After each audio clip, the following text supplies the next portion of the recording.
Hello বন্ধুগণ, good morning. কেমন আছো তোমরা সকলে?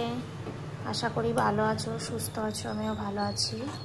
আমার একটা নতুন ব্লগে তোমাদের স্বাগত, অনেক অনেক ভালোবাসা। সকালে মেয়েদের কাজ হচ্ছে রান্নাঘর প্রথমেই দর্শন করতে হবে, তার জন্য সকাল সকাল উঠেই আজকে এদিকে ভাত, বরমশের ওটস শুরু করে দিয়েছি করা, কারণ ও খেয়ে যাবে একটু পরে কাজে।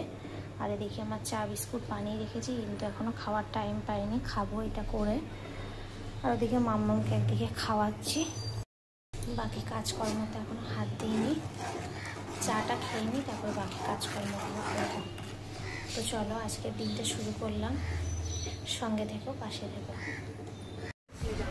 সকালবেলা একটু খাওয়া দাওয়া করা হয়ে গেছে, এখন একটু ফল নিয়ে বসেছি, আতা আর নাশপাতি।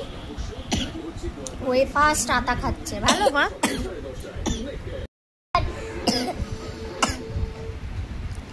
ওদিকে আমার রান্না প্রায় কমপ্লিটের দিকে, আর এবার একটু খেয়ে নিয়ে তারপর রান্না বান্না, ওদিকে বাসন টাসন একদিকে মেজে নিয়েছি, মানে রান্না একদিকে করি আর বাসন আবার একটুখানি মেজে নিই, তাহলে আমার মানে চাপ হয় না আর কি।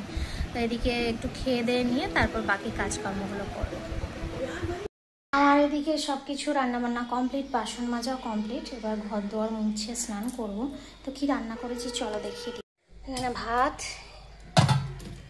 কাঁকরোল ভাজা, এটা থানকুনি পাতা বাটা, বিনস ভাজা, বাঁধাকপি এটা কালকের, আর একটু পনির আর সোয়াবিন, কারণ পনিরটা অল্প ছিল, পনির আর সোয়াবিন মিশিয়ে তরকারি।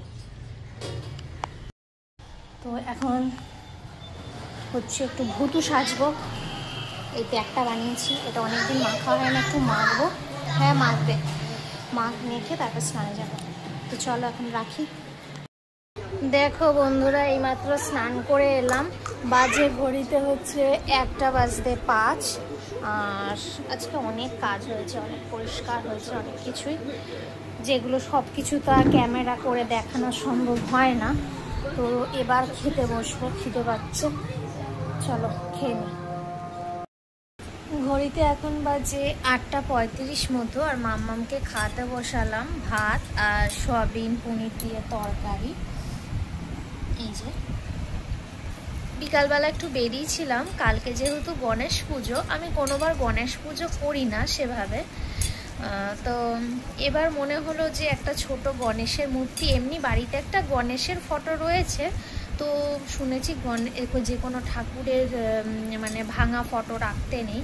তা আমার না ওই ঠাকুরের ফটোটা একটা কোনা একটু ভেঙে গেছে, ফাইবারের, তো তাই আমার কি মনে চাইলো যে ভাবলাম যে কালকে গণেশ চতুর্থী আছে, তাহলে একটা গণেশের ছোট, আমার তো ঠাকুর আসনটা তোমরা দেখেইছো ছোট মতো, আর আমার ছোট জিনিস খুবই পছন্দ, মানে ভালো লাগে, ওই জন্যই ছোটো দেখে একটা গণেশের মূর্তি, সেভাবে কিছু করছি না, ফুল লাড্ডু এইসবই একটু নিয়ে চলে এসেছি, যে কালকে একটু পুজোর দিন ওই গণেশ ঠাকুরটাকে পাতবো, পেতে একটু পুজো করব। তো ওই জন্যই বেরিয়েছিলাম একটু সন্ধ্যার বিকালের দিকে, তা ওগুলোই নিয়ে এলাম। তো সবজিপাতি আজকে আর কিছু কাটিনি, অন্যান্য দিন কেটে রাখি, ভাবলাম কালকেই কেটে একবারে রান্না করব। আজকে আর ভালো লাগছে না, আর কোথাও বেরোলে আর এসে ইচ্ছা করে না। আর মাম্মামকে একটু পড়তে বসালাম, ও একটু পড়লো, তা পড়ে ঠরে এবার ওই মাম্মামকে খাওয়াচ্ছি, খেয়ে দে তারপরে কাজকর্ম তো ঘরে রয়েছে, কাজ তো আর শেষ নেই, কাজের শেষ নেই, এগুলোই করব।